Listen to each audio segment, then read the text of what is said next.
the Everglades. I have not done a weekend update in weeks. On the weekends, which is probably the main reason. I do need to do an update, and I want to thank everybody that has been a subscriber to the channel and supported me.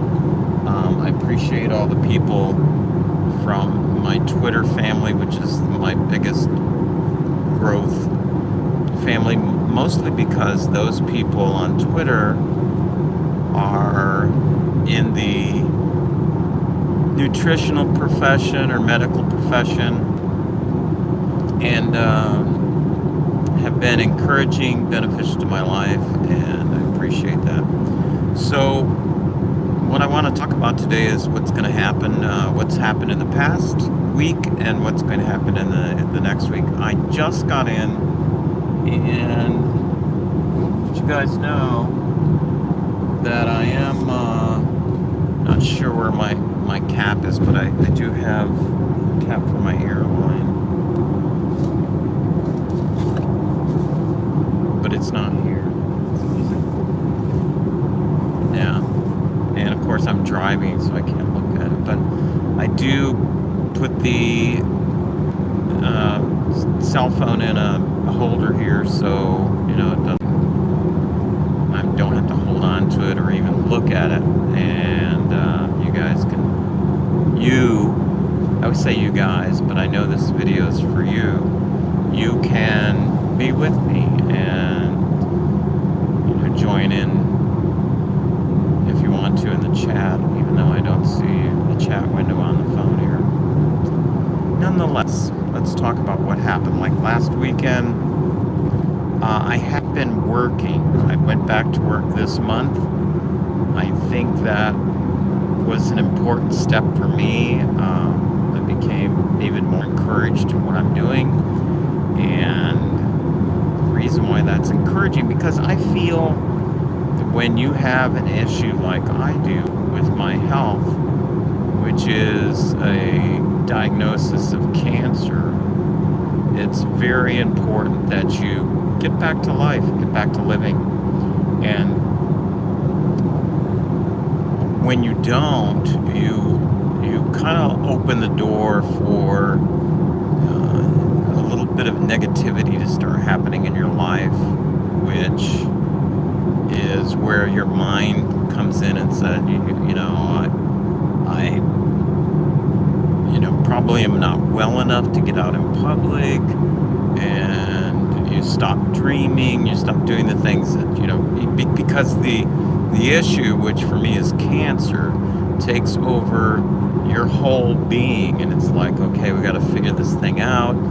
And for many people, I've even run into people like this, they don't even think the thing, we got to figure this thing out. It's like, I got schedules now of me going to the oncologist and me going to get my chemotherapy and my diet and all the things that go in with that. And as much as I can appreciate that, I also believe that if you are struggling with this disease, or if a disease or something like this is a challenge for you, that you should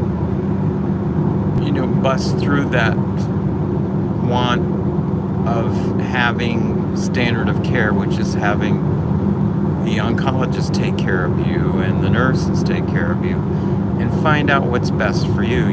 Find out what's the latest in therapies, what's the latest that people are using and doing for cancer cure, for cancer healing. And a lot of people don't do that, but I think it's prudent on you to find that out, for yourself. So I have that going on, where I try to find out the latest, greatest. And then the other part is is to make sure that I'm doing everything I can as a person to help in, the healing of the cancer. So I did go back to work. I think that's a very mental thing.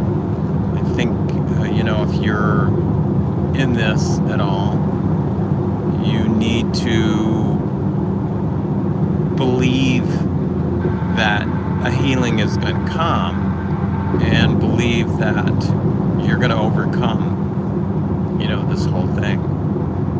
And it's, I've been doing well with working. I had a little issue today where the company that I fly for, a flight attendant, had put something on my schedule that I didn't ask for. But, I've been so crazy blessed in August. I almost, it almost brings me to tears sometimes when I think about it, and tears of joy that I have been the recipient of beneficial stuff, that have just come my way, and without, it's like, why do I deserve? And then my friend Luis, he always says, my friend in Brazil that runs the coffee business end of it down there, he goes, you do deserve, you're deserving of this, Dave. And it's just, you go, you wake up and you see that something happens in your life and you go, why me? And instead of saying, well, why not me? So what happened in August for me, I went back to work. My schedule was okay. It was a low hour schedule, like 44 hours total flying for the month. And the trips were okay. They were mostly long haul trips from Miami to the West Coast. And I've found that those trips seem to work best for what I'm doing because it allows me to fly out there and just work, one leg, just put the suitcases up one time, just do the beverage service one time, and then we're done, and then, we're just watching the cabin and waiting until we get to the destination. The same coming back, and normally coming back on all these flights, they've been on overnight, nighttime, we call them red-eye flights, maybe. And the reason why that's so good is because most everyone on board is sleeping and they don't need anything, so it's a great benefit to just watch the cabin, walk through the cabin, do what you have to do, and you can be sitting down. The other thing that's really great about that schedule is that the layover at the destination city, all of them for the most part were 23, 24, sometimes 25 hours at the hotel, which to me is plenty of time to recover from something like flying like this. So I just, I was blessed that way. I was blessed with good crews, with good crewmates, good trips, good airplanes, good passengers. Everything turned out to be great for the month of August. So we bid also like mid-month for the next month, so my September schedule. Something happened where I put the wrong thing in the wrong place, and I got this, I looked at this, what I got in results from that, in return from that, and the schedule was just like horrific, and I go, man, it was like these trips that were like three different flights a day for 3 days, And what I did is I went in and what we can do with the computer, with the system, with the schedule, is look what trips are available that they haven't like manned yet, they haven't gotten a crew for, and like try to swap for those. And the way we do it is, if my trip is worth 10 hours, let's say, well, you go down through the list and find a trip that's worth 10 hours flying, but it's much easier. Maybe it's one leg out to San Diego and one leg back. And so I did this 4 times in a row, and it worked. And for the 5th time, which was, I had 5 trips, now I only have 4. The 5th trip was like really bad. It was 4 days of this, going all over the Caribbean and the southern part of the United States. And I don't know how, but and we get into this thing about being blessed again. Is that, I looked, and one morning I woke up and the trip had dropped out of my schedule by the system, had just dropped it. And I've never had that happen in all of my days with the airline, that a really, really crappy trip would just drop. So I owe it all to favor. I call it spiritual favor, and it's stuff I ask for and then wait. And if it doesn't happen, I think, okay, well, maybe I'm supposed to fly this, But when it does, it's like you feel that power watching out for you, And I mean, how can you deny something as incredible as that? Because it's not coincidence. These things happen. And now for September, I have a wonderful schedule, and I'm really happy with it. Now, the other thing that happened was I'm working on my protocol, which everybody asks me about all the time. So, Dave, can you tell us, what you're using? Because we have somebody else that's going through a cancer challenge, and they want to know what supplements you're doing, and then how else you're working with this. So this has become like a popular thing with people, with friends, with family. Everybody's kind of on board with what's going on, because the results I've gotten from my protocol that I put together along with the press pulse therapy that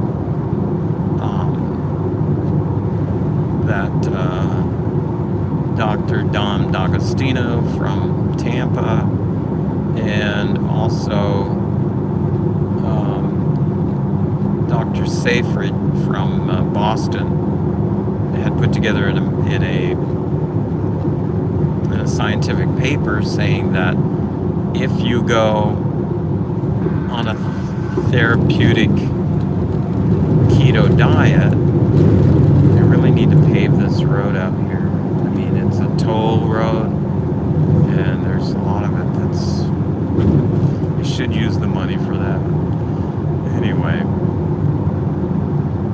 you go on this hyper ketogenic diet, which means, you get really deeply into ketosis, which protects the cells. So when chemotherapy comes along, the cells are not hurt as much, and the cancer cells are really smashed in the face, so to speak.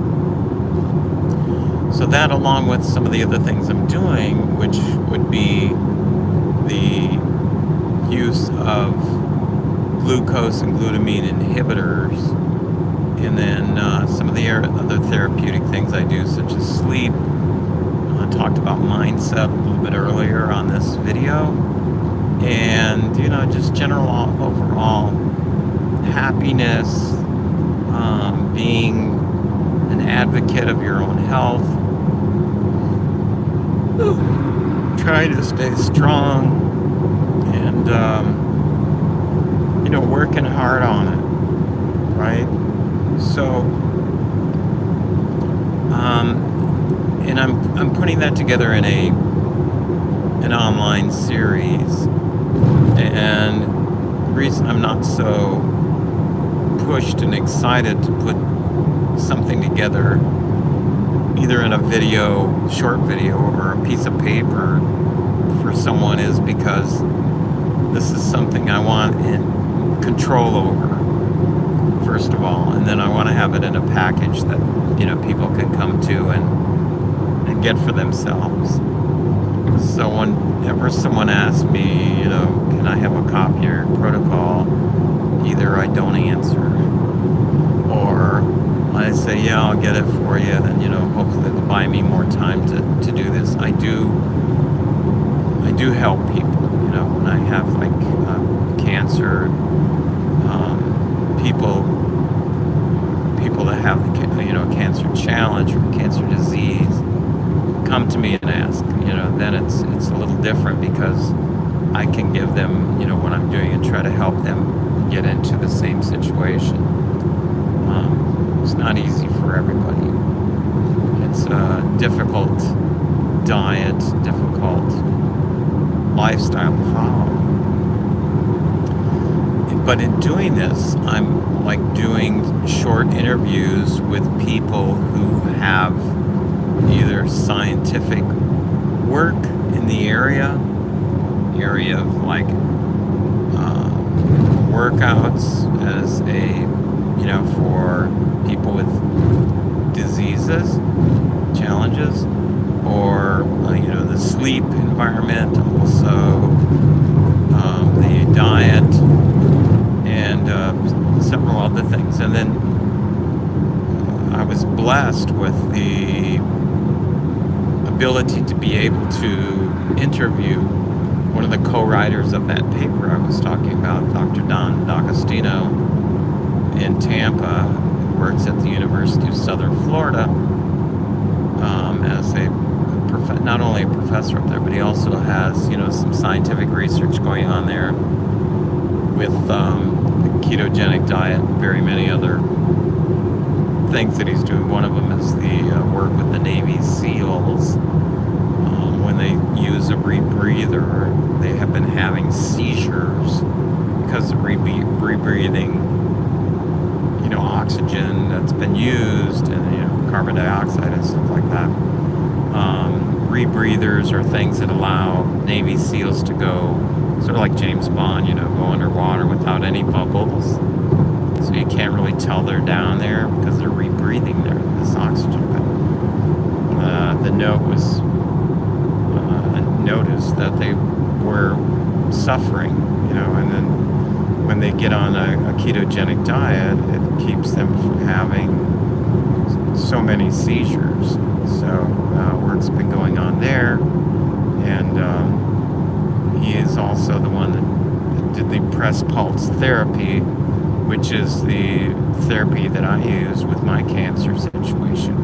So it was exciting to talk to him because, some science has been done since then, research, since the paper was published a few years ago. And we got into that, and then after all that, we talked a lot off camera. Dom has graciously spent time emailing me, keeping me in the loop, and it kind of looks like we're going to go, further with another step and maybe see what in my protocol and what I'm following there has given me such great numbers, great scans, and those kind of things that would reflect, that the therapy is actually working very well. So I want you to keep that in mind, because I think it's going to be very helpful to a lot of people who think that a standard of care, which I always say, which is just like, just do what the doctor says, eat what the doctor says, go get your chemotherapy and go home and suffer the consequences of that without really having to look elsewhere. I want people to know that there is a less toxic way of doing this, and it's working for me. And I want you to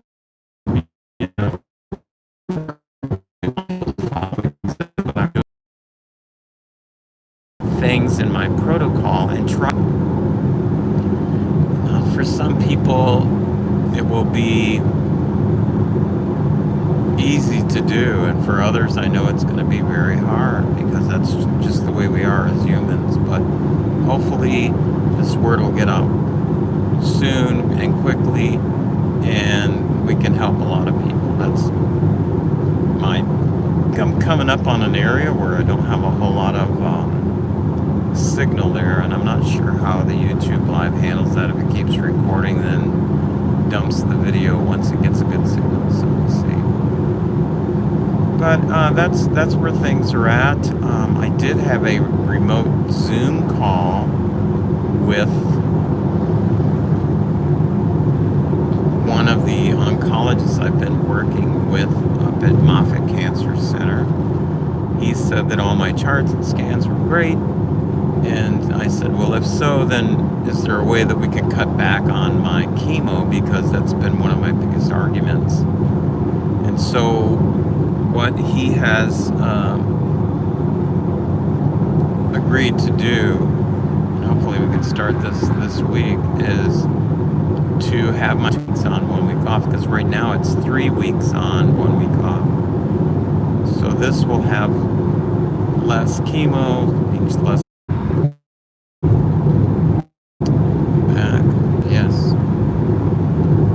Sorry about that. The signal out here in the Everglades is sketchy in this area.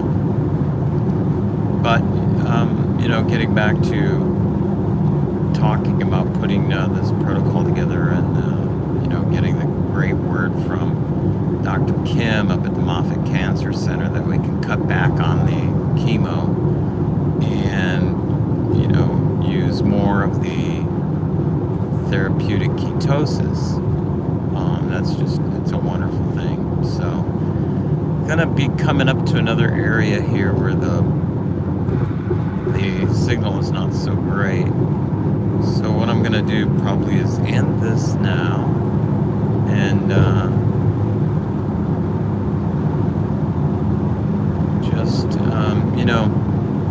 try to keep you in the loop. I do have chemo coming up next Thursday, but I'll be doing some updates before then. Just wanted to let you know those 2 things that are happening. One is that I may be included in some research, and the second one is that less chemo, more ketosis. For me, that's a good thing.